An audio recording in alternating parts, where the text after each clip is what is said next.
आहे, नाचत आहे या क्रियापदावरून आपल्याला असं लक्षात येतं की प्रियाची नाचण्याची क्रिया चालू आहे. गणेश चित्र काढेल. काढेल या क्रियापदावरून आपल्या असं लक्षात येतं की अजून चित्र काढायचं आहे, म्हणजे चित्र काढण्याची क्रिया पुढे होणार आहे. सविता पाणी पिते. पिते या क्रियापदावरून आपल्या असं लक्षात येईल की पिण्याची क्रिया चालू आहे. रोहित वाचत होता. वाचत होता या क्रियापदावरून आपल्या असं लक्षात येतं की वाचण्याची क्रिया पूर्ण झालेली आहे, होऊन गेलेली आहे, घडून गेलेली आहे. याचाच अर्थ क्रियापदावरून क्रिया केव्हा घडली, कशी घडली हेही आपल्याला कळतं आणि म्हणून क्रियापदावरून आपल्याला काळ ओळखता येतो. आता काळ कशाला म्हणायचं, तर वाक्यात दिलेल्या क्रियापदावरून जसा क्रियेचा बोध होतो तसाच ती क्रिया कोणत्या वेळी घडत आहे याचा जो बोध होतो त्यास काळ असे म्हणतात. पुन्हा पहा, वाक्यात दिलेल्या क्रियापदावरून जसा क्रियेचा बोध होतो तसाच ती क्रिया कोणत्या वेळी घडत आहे याचा जो बोध होतो त्यास काळ असे म्हणतात. आता या वाक्यांमध्ये क्रियापदांवरून आपल्याला क्रिया घडून गेलेली आहे, क्रिया घडत आहे की क्रिया घडायची आहे याचा बोध झाला, म्हणजेच क्रियापदावरून आपल्याला त्या क्रियेचा काळ ओळखता आला आणि त्यामुळं क्रिया कोणत्या वेळी घडत आहे याचा जो बोध होतो त्याला आपण काळ असं म्हणतो. वाक्यात दिलेल्या क्रियापदावरून क्रिया घडत आहे, क्रिया घडून गेली आहे की क्रिया घडणार आहे हे कळते. यावरून काळाचे प्रकार पडतात. काळाचे 3 प्रकार आहेत. 1 वर्तमान काळ, 2 भूतकाळ आणि 3 भविष्यकाळ. या प्रत्येक प्रकाराची आपण ओळख करून घेऊ. वर्तमान काळ. क्रियापदाच्या रूपावरून क्रिया आता घडत आहे असा बोध होतो, म्हणजेच क्रिया चालू असेल तर वर्तमान काळ असतो. जसे राजू अभ्यास करतो, अभ्यास करण्याची क्रिया चालू आहे. सुचित्रा क्रिकेट खेळते, क्रिकेट खेळण्याची क्रिया चालू आहे. मुले उड्या मारतात, उड्या मारण्याची क्रिया चालू आहे. क्रिया चालू असेल तर वर्तमान काळ. दुसरा प्रकार आहे भूतकाळ. क्रियापदाच्या रूपावरून क्रियापूर्वी घडलेली असते असा बोध होतो तेव्हा भूतकाळ असतो. जसे राजूने अभ्यास केला, अभ्यास करण्याची क्रिया झालेली आहे, घडून गेलेली आहे. सुचित्रा क्रिकेट खेळली, क्रिकेट खेळण्याची क्रिया घडून गेली आहे. मुलांनी उड्या मारल्या, उड्या मारण्याची क्रिया झालेली आहे. म्हणजेच क्रिया घडून गेली असेल तर भूतकाळ असतो. भविष्यकाळ. क्रियापदाच्या रूपावरून क्रिया पुढे घडणार आहे असा बोध होतो तेव्हा भविष्यकाळ असतो. जसे राजू अभ्यास करेल, अभ्यास करेल यावरून क्रिया पुढे घडणार आहे हे लक्षात येते. सुचित्रा क्रिकेट खेळेल, क्रिकेट खेळेल, खेळेल यावरून आपल्याला क्रिया पुढे घडणार आहे हे लक्षात येते. मुले उड्या मारतील, मारतील या क्रियापदावरून मारण्याची क्रिया पुढे घडणार आहे हे लक्षात येते. पुढे घडणारी जर क्रिया असेल तर भविष्यकाळ असतो. वर्तमानकाळी क्रियापदे खालीलप्रमाणे असतात.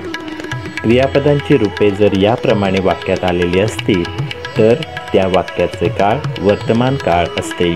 जसे खेळतो, खेळते, खेळतात, खेळत आहे, खेळले आहे याप्रमाणे क्रियापदं असतील तर काळ वर्तमान काळ.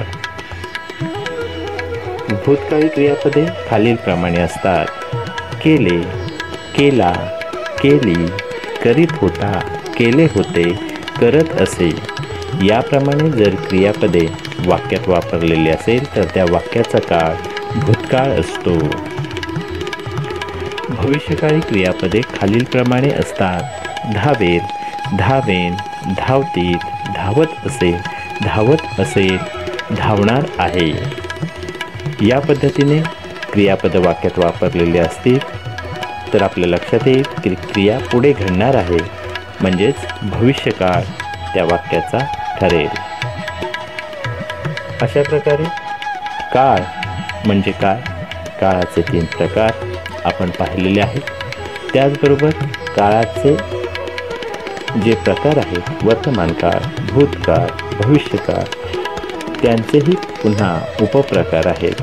परंतु त्याचा अभ्यास आपल्याला 5वी शिष्यवृत्ती परीक्षेस नसल्याने आपण त्याचा अभ्यास पुढील घटकामध्ये करणार आहोत, पुढील इयत्तेमध्ये करणार आहोत. आता आपल्याला 5वी शिष्यवृत्ती परीक्षेसाठी केवळ वर्तमानकाळ, भूतकाळ, भविष्यकाळ ओळखणे या प्रकारचेच प्रश्न असल्याकारणाने आपण केवळ वर्तमानकाळ, भूतकाळ आणि भविष्यकाळ हे पाहिलेले आहेत, यांची थोडक्यात माहिती पाहिलेली आहे. आता काळ या घटकावरती काही प्रश्न आणि उत्तरे यांचा आपण अभ्यास करूया. प्रश्न आणि त्यांची उत्तरे कशी निवडायची याचा थोडासा अभ्यास. प्रश्न पहिला, वर्तमानकाळी वाक्य निवडा. मुलांनी अभ्यास केला. केला भूतकाळी क्रियापद आहे, करण्याची क्रिया घडून गेलेली आहे. मुले अभ्यास करतील. करतील क्रिया पुढे घडणार आहे, भविष्यकाळ. मुले अभ्यास करतात. करतात करण्याची क्रिया चालू आहे, वर्तमानकाळ. मुले अभ्यास करणार आहेत. करणार आहेत यावरून आपल्याला कळतं की क्रिया पुढे घडणार आहे, भविष्यकाळ. त्यामुळे वर्तमानकाळी वाक्य आहे. पर्याय क्रमांक 3, मुले अभ्यास करतात. प्रश्न दुसरा, भविष्यकाळी वाक्य निवडा. वीणा अभ्यास करते. करण्याची क्रिया चालू आहे, वर्तमानकाळ. धनश्री शाळेत जाईल. जाईल क्रिया पुढे घडणार आहे, भविष्यकाळ. नेहाने पुस्तक वाचले. वाचण्याची क्रिया होऊन गेलेली आहे, भूतकाळ. बाळू हुशार आहे. हुशार आहे वर्तमानकाळ म्हणजे भविष्यकाळी वाक्य आहे. पर्याय क्रमांक 2, धनश्री शाळेत जाईल. प्रश्न तिसरा, भूतकाळी क्रियापद निवडा. पाहिला. पाहिला घडून गेलेली क्रिया आहे, भूतकाळ. पाहतो क्रिया चालू आहे, वर्तमानकाळ. पाहीन क्रिया पुढे घडणार आहे, भविष्यकाळ. पाहणार आहे क्रिया पुढे घडणार आहे, भविष्यकाळ. म्हणून भूतकाळी क्रियापद आहे, घडून गेलेली क्रिया आहे. पर्याय क्रमांक 1, पाहिला. प्रश्न चौथा, मी शिष्यवृत्ती मिळवणारच. काळ ओळखा. मिळवणारच या क्रियापदावरून आपल्याला लक्षात येतं की अजूनही मिळवलेली नाही, मिळत नाही आहे, तर मिळवायची आहे. मिळवणारच म्हणजे क्रिया पुढे घडणार आहे, म्हणून या वाक्याचा काळ भविष्यकाळ. पर्याय क्रमांक 2.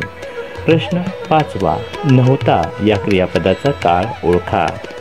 होता होती होते, नव्हता नव्हती नव्हते ही जी क्रियापदे आहेत किंवा त्यांची रूपे आहेत यांचा काळ भूतकाळ, कारण त्यावरून आपल्याला क्रिया घडून गेल्याचे लक्षात येतं, म्हणून नव्हता हे क्रियापद भूतकाळी आहे. पर्याय क्रमांक 3. प्रश्न 6वा, सूर्य उगवला. सूर्य उगवला याचा अर्थ सकाळ, पण आपल्याला वाक्याचा काळ ओळखायचा आहे. वेळ सकाळ असली तरी वाक्याचा काळ, काळाचे प्रकार 3 आपण शिकलेलो आहोत, वर्तमानकाळ, भूतकाळ आणि भविष्यकाळ. सकाळ, संध्याकाळ, नवा काळ यामध्ये काळ हा शब्द आलेला असला तरी ते काळाचे प्रकार नाहीत. त्यामुळं आपल्याला काळ जेव्हा येईल त्यावेळेला वर्तमानकाळ, भूतकाळ, भविष्यकाळ यापैकीच काळ आपल्याला योग्य असा ओळखायचा आहे. सूर्य उगवला फसवण्यासाठी आपल्याला सकाळ असा पर्याय दिलेला आहे, तर हे उत्तर चुकीचं आहे, कारण काळाचा प्रकारच नाही आहे. त्यामुळे सूर्य उगवला, उगवला या क्रियापदावरून आपल्या लक्षात येतं की क्रिया घडून गेलेली आहे, याचा अर्थ भूतकाळ. पर्याय क्रमांक 3. प्रश्न 7वा, पूर्वी माणूस गुहेत राहत असे.